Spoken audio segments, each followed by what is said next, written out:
It is a Wednesday here on the Locked On Razorbacks podcast, and we have always, at least sometimes, used this as a what if Wednesday. And I've had one particular question asked to me many times by a lot of you about what if Arkansas beats Alabama this upcoming football season. So let's go ahead and talk about it here on the Locked On Razorbacks podcast.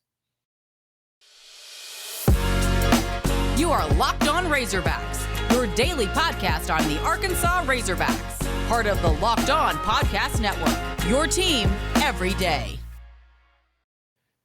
And welcome into the Locked On Razorbacks podcast. I am your host, John Nabors. I am also the host of Out of Bounds. You can catch every weekday afternoon from 1 to 4 on 103.7 The Buzz and 103.7thebuzz.com. Hope everybody's having a wonderful Wednesday, as I don't know, depending on where you're at in the world, but here in the city of Little Rock, it's raining and it's like 69 degrees. Nice. And it's got a little crisp fall feel to it. So I'm pumped. I'm ready for football season and have been for a while. I know many of you are. But this is something that it's like once you start feeling the weather come along with it, you really get extra pumped about it. So I'm excited. I can't wait for it to get going, and we're getting closer and closer. I guess in the mere 17 days away, according to my sign up there, and basically 2.5 weeks, and boom, we'll have Razorback football. So we'll have some fall camp updates and some things and some takeaways and all that stuff too. But I wanted to use this opportunity because I've done What If Wednesdays before, and a lot of them have been pretty, interesting, I think, and a lot of good feedback from everybody. But I remember it was really funny because on my radio show, I had someone message in on our messaging service and they asked, hey, if next time you do a What If Wednesday, I want you to do what if Arkansas beats Bama? Like, what will happen? What will be the impact of it? So I started thinking about, I was like, okay, well, I mean, that's kind of the thing where I felt like I did a podcast on what if Arkansas won the West or something like that, which involved that. But I guess technically Arkansas still could win the West without beating Bama. And then I had a few more of you in the YouTube comments and everything say that you kind of wanted the same thing. Like, what if Arkansas beats Bama? Because we said that Arkansas and Bama will be the biggest SEC game this season. So what if that happens? So I figured, all right, well, throw everybody a bone. Let's talk about it at least for a segment. What if Arkansas beats Alabama in 2022 in football in Fayetteville this season? You know, I think that we all can understand the difficulty it is to beat Bama anyways. Arkansas has not beaten Alabama since 2006. I was a senior in high school. George W. Bush was in the middle of his second term. Houston Nutt was the coach for Arkansas. Mike Shula was the coach for Alabama. Mitch Mustain went off against John Parker Wilson. Just so many nostalgia member berries going on with that whole game. But it just goes to show you how long it's been since Arkansas has beaten Alabama. In fact, Arkansas has never beaten Alabama since Nick Saban has been there, because Nick Saban took over in 2007, and it's been L City ever since. So I think we all understand that beating Alabama is dadgum near impossible. It's been literally, at least leading up into this point, it's going to be the 16th year that you will be facing off against Bama that you've yet to get a win. And they are being considered by some as being possibly the best Alabama team that Nick Saban has ever had. Now, you can base that off recruiting, you can base it off transfers, you can base that on whatever you like. But at the end of the day, that's what people are thinking about Alabama right now. They're thinking that they could be that next level good. So obviously, Arkansas winning this game would be quite the stretch. Even if Arkansas is 4-0 and they've looked really good in their first 4 games, which means they would have beaten a top 25 team in Cincinnati and possibly a top 10, top 5 team in Texas A&M, I think Arkansas at that point would probably be a top 10 team. I think that if they were able to go 4-0, and depending on what the people in front of them do, I think it would be a top 10 matchup in Fayetteville, because I still think Alabama would be number 1. Arkansas could be number 7, 8, something like that. if they ended up getting to that point. You would have it on CBS at 2:30. It would be possibly a college game day destination, possibly. And everybody would be watching and waiting and wanting to know more about this game, because after Arkansas would beat A&M, then suddenly this game is for the West in a lot of people's minds. But the atmosphere would be set, the hype would be set, everything would be going just apey between the game against A&M and the game against Alabama. Fayetteville would be an absolute party for that week. People wouldn't get work done, and it would just be an atmosphere like no other. So you're going to get Alabama's best shot. They're not going to overlook you. It's not going to be a trap game. That's not what Nick Saban and Alabama do. That's not how you beat them. You don't beat them by them overlooking you, because that won't happen. You're not going to beat them by having more talent than them. That's not going to happen. It's a very simple way to beat Alabama. And when I say simple, I'm not saying easy. Simple as in, if you got this one thing, you are going to have a chance to beat Alabama. I should say maybe two things. The first thing, though, is that you have to be able to count on Alabama turning the ball over. It's not an easy thing, because we know that Alabama is one of the best coach teams in the country by Nick Saban. We know that they're going to be fundamentally sound, especially with a lot of experience. And so, they're going to come in completely and totally prepared, and probably as mentally and physically prepared for a football game that you'll ever see this year. But teams do have bad games. It is a sport. It is football. Sometimes it happens. So in order for you to beat Bama, you got to be able to count on turnovers, where you don't commit any and they commit a few. Always think back to some of the games that Alabama's lost in the regular season. Like, I remember that one year they lost to Ole Miss and Chad Kelly, and everyone was like, oh my goodness, Ole Miss, burp. Well, Bama lost the game because they turned the ball over 6 times. Like, that's how they lost. Last year they lost to A&M. They had a few turnovers. Like, it's just kind of the recipe that goes along with it. But I'm not saying anything that's really profound. It's how you beat a lot of teams if the other team turns the ball over. But to beat Bama, you got to hope that they're the one that make the mistakes, that they start beating themselves, because then that gives you an advantage to overcome all of the other things that they have over you, whether it's the talent, whether it's the depth, whatever. Those are the things that can help you overcome that and be able to be in a good position to win. And the second thing that I would say you need to have, because this is where, there's examples of it in the times that they've lost during the regular season. If you look back at last year, for example, Alabama gave up like a kick return for a touchdown.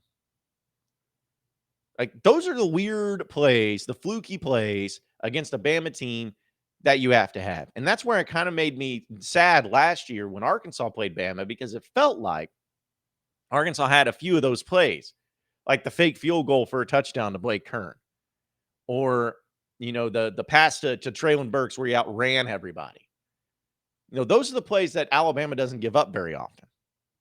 So when they have multiple plays like that go for scores, go for touchdowns, whatever it may be, that's the thing where you start to add up, and suddenly you got the team on the ropes, a team that's usually fundamentally sound. It doesn't allow those types of things to happen. Suddenly, when they're allowing them to happen, they get out of their sorts, like they kind of get out of whack. And so on top of being able to have Bama make the mistakes, you have to be able to have those fluky, crazy plays that end up going for major impacts in the game, major touchdowns, whatever it may be. And the third thing that it's not really a necessity, because we've seen Alabama lose games in ways that didn't have this aspect, but it's certainly something that I think will help Arkansas. You have a phenomenal dual threat quarterback in KJ Jefferson. Now, they lost to Calzada last year. They lost to Bo Wallace one year. I mean, it's not always going to be freak athletic quarterbacks, but there have been times, like when they lost to Cam Newton, when they lost to Johnny Manziel, they went up against high quality dual threat quarterbacks, even with Chad Kelly. He was a really good dual threat quarterback. Those are the ones that usually could cause some problems. But again, not always, but could potentially. So all those things mixed in is how you're going to have to beat Bama. And the question becomes, and as I lay it all out there, what if you beat Bama? What if you beat Bama this year? What if you actually knock them off for the first time since 2006? What does that mean? Well, first off, it means that you, Arkansas, are a legitimate national championship contender right off the bat. And this is assuming that you go 4-0 in the first 4 games. If you beat Bama, start 5-0, you're a legitimate national championship contender. I think that you are in the complete and total driver's seat of winning the SEC West, at least. And suddenly people got to start talking real about you possibly winning a national championship. That's what it becomes, and that's what it means. But what if you don't go 4-0? What if you're not 4-0 going into that game? What if you're 3-1? Or maybe 2-2? What if like that? But then you beat Bama. Well, what that does is it still will be amazing. It still will be awesome because you beat Alabama, got that monkey off your back. But it'll show that you have the talent and the coaching and everything that comes along with it to be a great team in this conference. You proved it. You knocked them off. You possibly ruined their season, depending on what they do the rest of the way. And suddenly it's going to cause chaos in all of college football. But you get back on the winning track, where suddenly you got a few games in front of you that are going to be pretty tough, especially ones on the road. But, just looking at all the pieces and all the ending of the schedule and everything, you could still turn it around, use that Alabama game as the complete total catapult to put you into the next level of the season and really be able to party it up that way. Like, that absolutely could happen. But let's just understand that it's going to be a difficult thing. I think we all know that. But what if you beat Alabama? You suddenly turn everybody's attention to you. You open up a lot of eyes. And also, people start looking at Sam Pittman and the Arkansas football program as not just a program that was able to beat some teams that may not have been as good last year, or beat some teams that were about to fire their coach, or whatever excuse and nonsensical reason that people try to bring up of why Arkansas was good last year. It would be the greatest regular season win you've had probably in your history. I don't think I'm sugarcoating that. I believe that if you beat Alabama this year, it would be the greatest regular season victory, maybe even the greatest victory of all time in your football history. And if you're able to do that, suddenly people start looking at you like national experts that may have doubted you, like people who rank college football playoff rankings and all that, like recruits, the most important thing. When they see, wow, whatever they have going on at Arkansas, it was kind of a thing in the SEC, but now it's a real legitimate thing where they just beat Nick Saban in Alabama. They just beat the Heisman Trophy winner. They beat the best defensive player in the country in Will Anderson. They just beat Nick Saban. They just beat a team that everybody thought was going to be the greatest Alabama team of all time. People start recognizing that, and it opens up a lot of eyes. And people start saying, you know what? This Sam Pittman thing, this Arkansas thing, this isn't a cute story. This is real. This is a team. This is a program that can contend for a national championship. And I don't think that's too far-fetched. That, my friends, is what happens if you beat Alabama this year. I got to tell you this, though. We know that with the football season coming up, there's going to be a lot of partying. There's going to be a lot of enjoying each other's company, and there's going to be a lot of drinking, because that's what we do when we celebrate and we have fun. People like to go out and drink. Well, listen, you're hanging out with some friends, you're putting back a few drinks, and a few become a few too many. As the evening comes to an end and people start to head out, you think of calling for a ride, but nah, you live nearby. You don't live too far away. You can make it home okay. It's no big deal. What are the odds you'll get pulled over anyways? And even so, what's the worst that could happen? Your insurance goes up, you lose your license, you lose your job, you total your car, you kill somebody. Everybody knows the risk of driving drunk. The results are tragic and often deadly. However, that still doesn't stop everybody from getting behind the wheel under the influence. That's why police officers are out there right now looking for impaired drivers on the roads to save lives. So if you think you're okay to drive after a few drinks, think again. Play it safe, plan ahead to get a ride. It only takes one mistake to change your life or someone else's forever. Drive sober or get pulled over. You are Locked On Razorbacks, your daily podcast on the Arkansas Razorbacks, part of the Locked On Podcast Network, your team every day.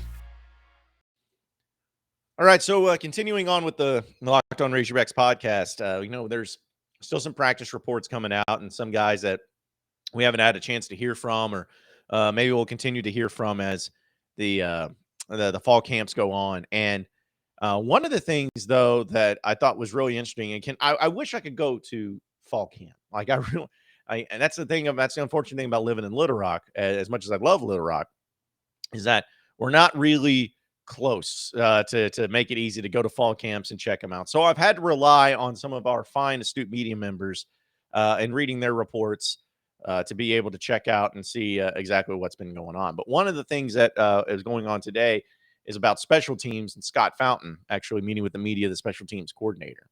And I know that we have talked about offense and defense the whole time. Like, that is something that's important. It's something that we need to talk about. We need to discuss. Totally understand it. Totally get it. But special teams is something that I feel like has to have some discussion, especially from what we saw after last year. If you remember, the beginning of the year from last season, the special teams were atrocious. They were lining up in the wrong ways on punts. There was penalties that didn't make any sense. You had a block punt that was huge there in the Georgia game. Like, just all of these things coming together. It was bad. It was just bad. And that was something that was extremely disappointing, because you felt like after years of not having a special teams coordinator, because you had two stupid, arrogant coaches that thought that they were too good for a special teams coordinator, you get Sam Pittman to bring one in, and it doesn't seem to be working out. It was frustrating. But then suddenly, as the year went on, things turned around. So much so that even the special teams ended up being a really good group. Not only did you have a great field goal kicker in Cam Little, about as consistent as they come, making big-time field goals and being consistent there, especially as a true freshman. Now, you had Reed Bauer as a punter who was able to do some really good things there and find some consistency there. And then you had the kickoff team being able to get it consistently to the end zone on touchbacks. You had the punt team being in position. You limited the penalties. Like, everything started coming together really well from the special team side of things. And now this year, you got your punter back, you got your kicker back. I'm really excited about the Fletcher kid, the punter, because he's an Australian and his dad is a rugby player, like a pro rugby player. And I got to see him punt once, and it's weird. He's really tall. But when he punts, most people, when they punt, I mean, their leg goes way up into the air. Well, this guy punts just like, it's just like a little, like, maybe like 2 or 3 feet off the ground, and then it just flies up into the air. So really interesting stuff. So you got some other options there. I know that they've been working out some kickoff and punt return guys, but either way, the special teams, I think, is actually going to be a group that's just as good, if not better, than last year. Talk about offense and defense. Well, who's going to be good? Who's going to be bad? What's it going to look like? And how's it going to be improving? Should it be improved? Is it going to be, for whatever questions that you have? Those are important. But the special teams are definitely something that needs to get a lot of discussions and a lot of things talked about with them, because they've really, really done a good job of fixing some things that may have been problematic before. And in this case, with Scott Fountain and the special teams, it's actually ended up working out. In fact, as we're recording this right now, Scott Fountain was talking about Reed Bauer and Max Fletcher. They're still competing for the punting job, and he notes it's the best punting camp that he's ever been involved with. So that's pretty big comments there. And I don't know. I know it's probably not so much of a bold prediction, but I still think that it's at least interesting to talk about. I believe that when push comes to shove this year, because this happened last year, but this year especially, there's going to be a game where Cam Little hits a game-winning field goal. It's going to happen. I don't know if it's going to be an SEC game or, is it going to be as an early game, whatever, but there's going to come a time where Cam Little's going to line up for a field goal to win the game for Arkansas, just like last year he did for Arkansas against LSU. And I had a dream. I had a dream once and this was a few months back. I had a dream that Arkansas got an interception against Alabama, where Hud Island, the no-fly zone, got the interception, and it put Arkansas in good position with the game tied, and with about 4 seconds left to go on the game clock, it put Arkansas in position to make a 26-yard field goal or not 26, 56, a 56-yard field goal to win it all. And I remember in the dream, like, crapping my pants.